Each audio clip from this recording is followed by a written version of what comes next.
so I don't. Good evening and welcome to the Fort Clinton City Council regular meeting, November 9th, 2016. Please stand me in reciting the Pledge of Allegiance, the Lord's Prayer, and a moment of silence for our veterans, military, and first responders. I pledge allegiance to the flag of the United States of America and to the republic for which it stands, one nation, under God, indivisible, with liberty and justice for all. Our Father, who art in heaven, hallowed be thy name. Thy kingdom come, thy will be done, on earth as it is in heaven. Give us this day our daily bread, and forgive us our trespasses, as we forgive those who trespass against us.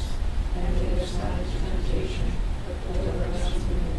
For thine is the kingdom, the power, and the glory, forever.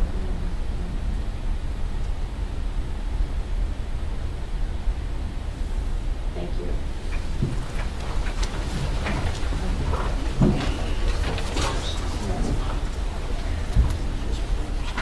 Will the clerk please call the roll? Gabe Velo, Present. Lisa Sardi, Present. Beth Gilman, Present.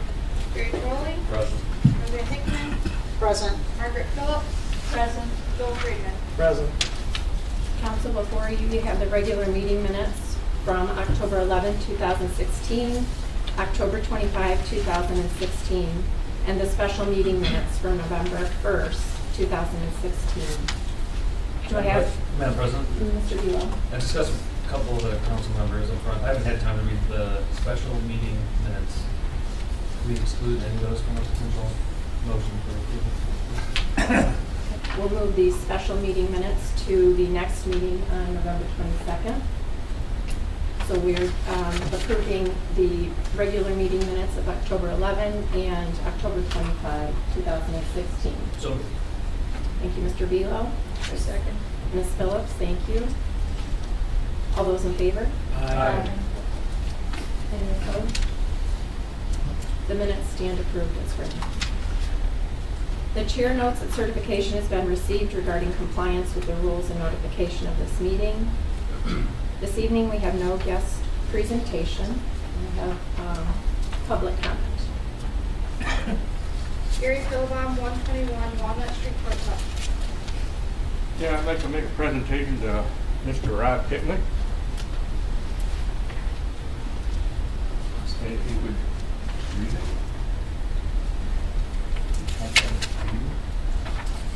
He's down in the Amish country. Okay. The police officer survival kit, pencil to help you right the wrongs, antacid for all your coffee and donuts, elastic, a reminder to remain flexible, string to tie up loose ends, sandpaper to smooth things out when the going gets tough, eraser, a reminder to start every day on a new page, and 2 pennies so you will have the sense to always call for backup. Thank you.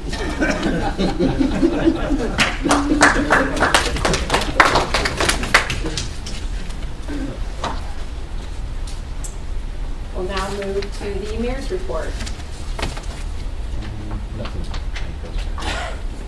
The auditor is not with us this evening, nor is the treasurer. So law director's report.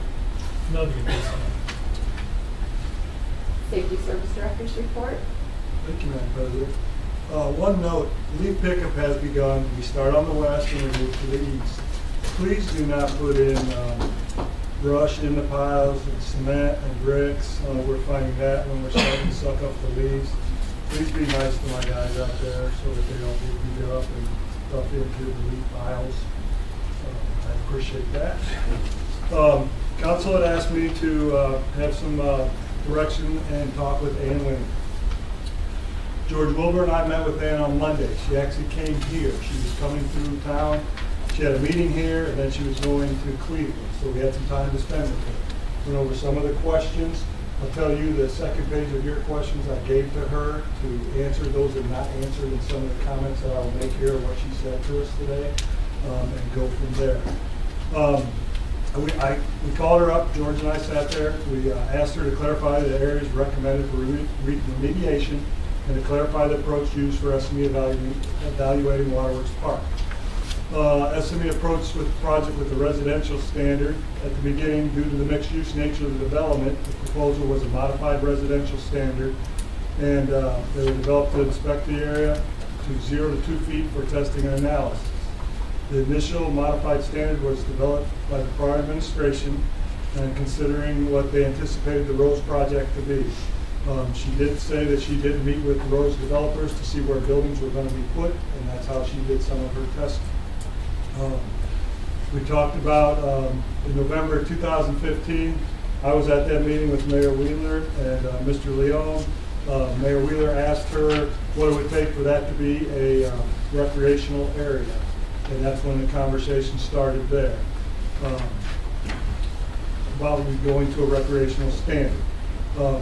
Analysis of soil samples covered the same depth and areas, but the exposure time from residential to the recreational obviously was 350 days to 120 days, is what I explained like she did in the report. Based on the SME analysis, only 2 spots needed remediation to soil depth of 2 feet. And did not have the exact dimensions with her. She will send those to me, she said, with the exact amount of area that was there. Also, if the city wanted to take no further action letter, there's a third area. So basically, she's talking about remediating areas. If you look at your map, 1, 2, and 5 is what her recommendation is. 1, 2, and 5. I asked her if we should cordon off the areas which needed remediation so people wouldn't have access to them. She said that was not necessary. There was no imminent danger on Waterworks site. I requested to her that SME provide a proposal to the city to remediate all 3 of the areas, and she's going to submit such proposal. I do not have it at this time. We met her on Monday. So yes. Some of the questions I believe were more yours and some of Lisa's that we talked somewhat about. They went from a 4-foot depth to 2-foot depth. She said they did that to help control the remediation. Even under the residential standard, she was figuring it at 2 feet. So it was really not a big change when she went from the residential to the recreational as far as anything else with that. You only need groundwater deed. I think you asked that question if you're going for a covenant not to sue. Otherwise, you don't need anything. There's no harm to construction workers since you're only going 2 foot in depth. Was her comments to that.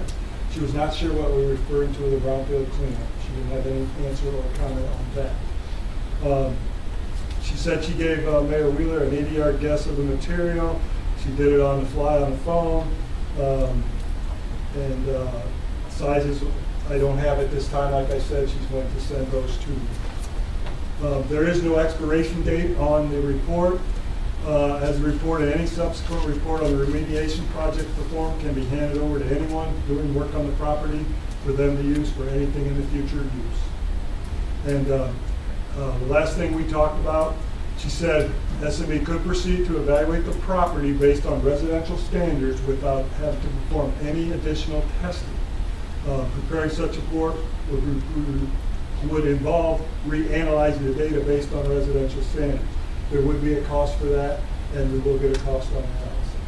So that's basically what we did, and your questions are to her with the technical more aspects on page, I think it's 3, 4, 5, and 6 or something like that. That's what I can add to the comments today. I'm waiting for answers back. Certainly when I get a price quote on any of that stuff, I will let you know. She did not give me a time frame. She did say to me she was absolutely swamped with things and busy with time. So that's what I know, and that's what I want to report. Thank you very much. Thank you for the Police chief's report. Nothing tonight, Madam President.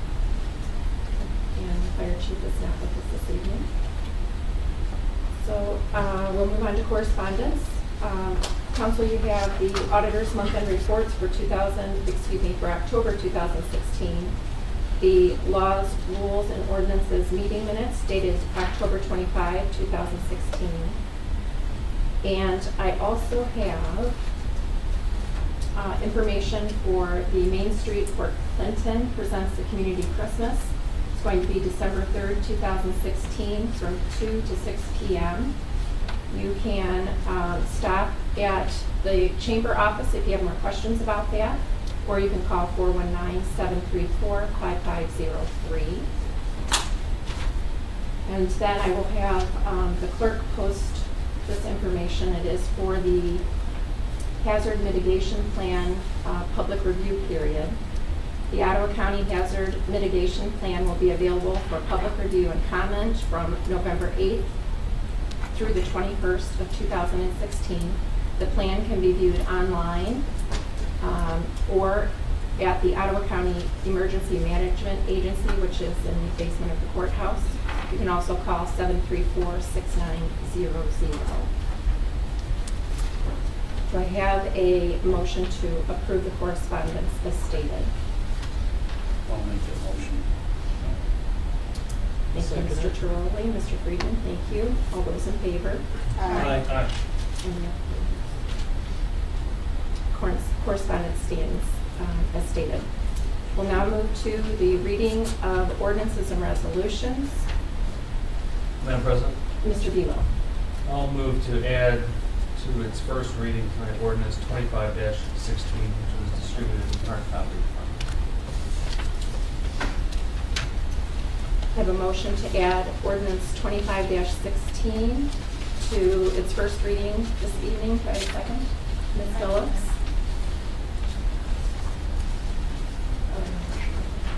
Yes. Will the clerk please call the roll? Gabe Velo. Yes. Lisa Sardi. Yes. Beth Gilman. Yes. Barry Trolley. Yes. Roseanne Hickman. Yes. Margaret Phillips. Yes. Joel Freeman. Yes. Ordinance 25-16 will be added to the first readings of ordinances and resolutions this evening. There are no third readings this evening. Will the clerk please read by title and summary only, Resolution 16-8.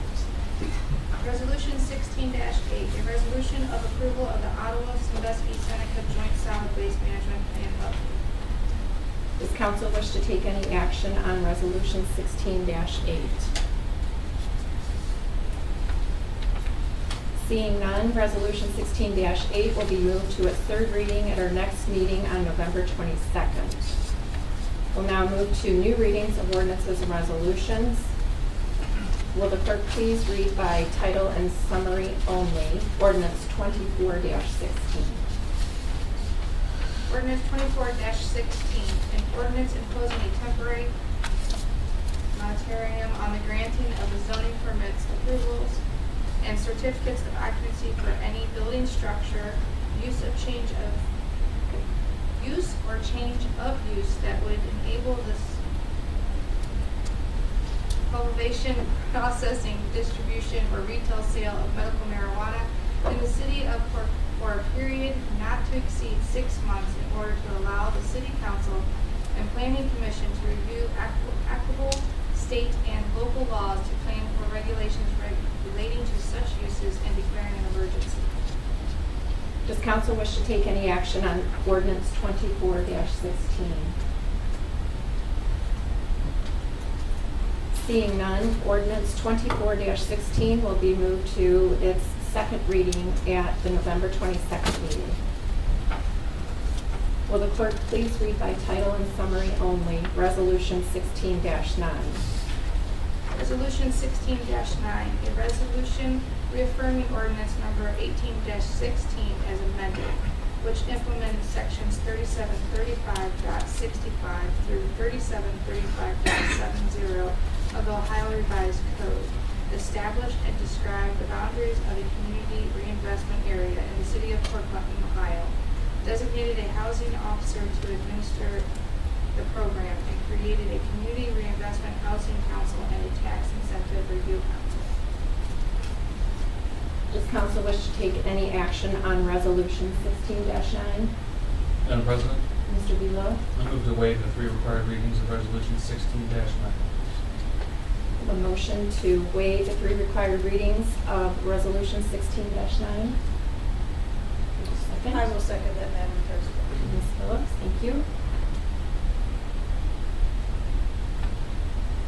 Will the clerk please call? Madam President. Mr. Velo, thank you for the discussion. Sure. This was provided to us from the auditor's office and the law director's office back in August, as it states in the text.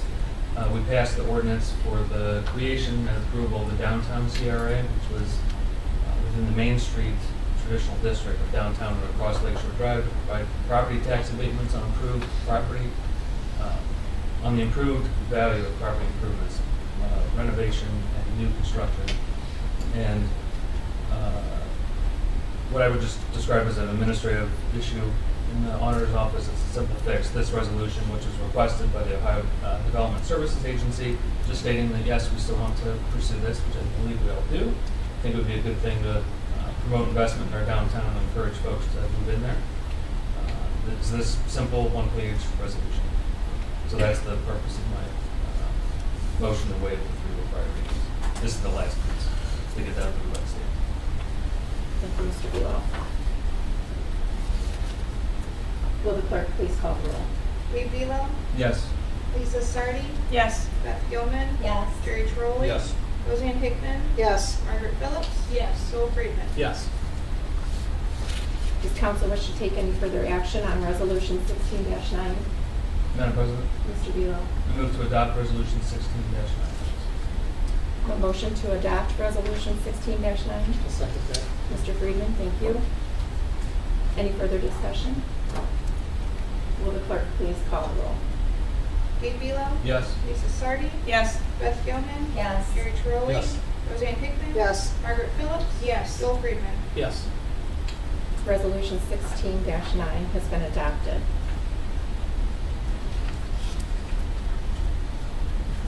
Will the clerk please read by title and summary only, ordinance 25-16? Ordinance 25-16, an ordinance implementing sections 3735.65 through 3735.70 of the Ohio Revised Code, establishing and describing the boundaries of the community reinvestment area in the city of Clifton, Ohio, designating a housing officer to administer the program and creating a community reinvestment housing council and a tax incentive review council. Does council wish to take any action on ordinance 25-16? Madam President, Mr. Bealow?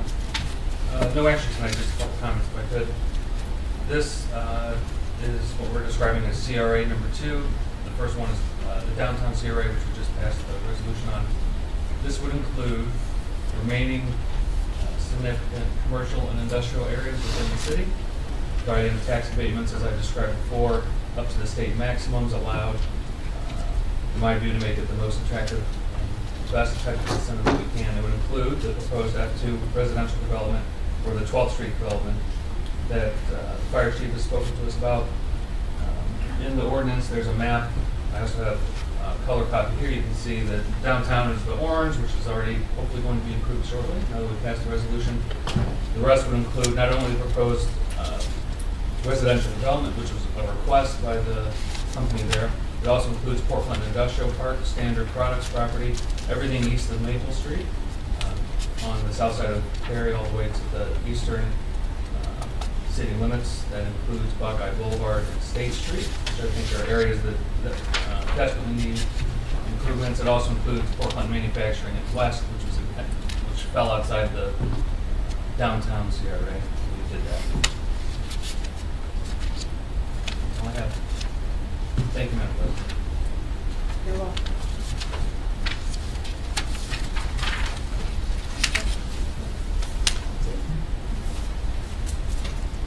Ordinance 25-16 will be moved to a second reading at the November 22nd council meeting. We'll now move to business from the floor. Mrs. Gilman. I'd just like to invite everybody to Bistro 163 this coming Monday as a community dinner. It's free. You can donate if you want to. If not, they have a fabulous cook again with them there. It's an excellent meal. I wish good luck to our Redskins this Friday as they travel. They advanced in the state tournament. We also have 2 soccer teams I know of on our rec level that are going to state in Cincinnati, the boys U14 and girls U14. So good luck to both of them and any other teams participating. That's it. Thank you. Mr. Bealow. Thank you, Madam President. I'd like to thank all the PC voters who voted to approve the fire levy. It's critical for our fiscal health, certainly, so thanks to everyone who voted for that. November 19th, I'm sorry, Monday, November 14th, Ms. Phillips and I will be holding a town hall at the Ida Rock Public Library starting at 6 o'clock. I announced this at the last regular council meeting that I attended. Of course, all are welcome to attend. We'll listen to residents, answer questions, share ideas, and discuss those among everyone that attends.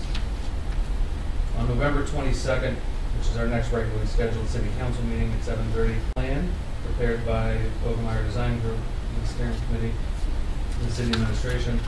The meeting will begin here at 6:30 in council chambers prior to the 7:30 council meeting.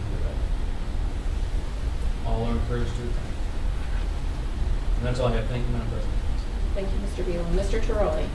Yes, all I have is emergency services meeting next Tuesday, the 15th at 5:30 here in City Hall. Thank you. Ms. Phillips. Thank you, Madam President. It's really nice to see that another one of the buildings downtown is being repaired. Kind of enlightens everything when you see each one as it passes by. It's good to see these things going. We are not a stagnant city. We are trying. Thank you, Madam President. Thank you. Mrs. Hickman. Nothing tonight, Madam President. Mr. Greven. Nothing tonight, Madam President. Mrs. Sardi. I'd like to thank Mr. Colston for getting back to this meeting with Ann and Mr. Wilbur. Look forward to the rest of answers to the questions. And also, I don't know if everyone has seen, but the county did receive their grant for the land bank, which includes Fort Clinton and some blighted properties. I believe they used 2, if not 3, in their application. And I know Mr. Johnson was at the last meeting, so hopefully we can get things going and get this taken care of. So I think it's a good thing. And that will be it. Thank you, Mrs. Sardi. Seeing no further business. Madam President, I move that this August 5 be adjourned. Meeting is adjourned.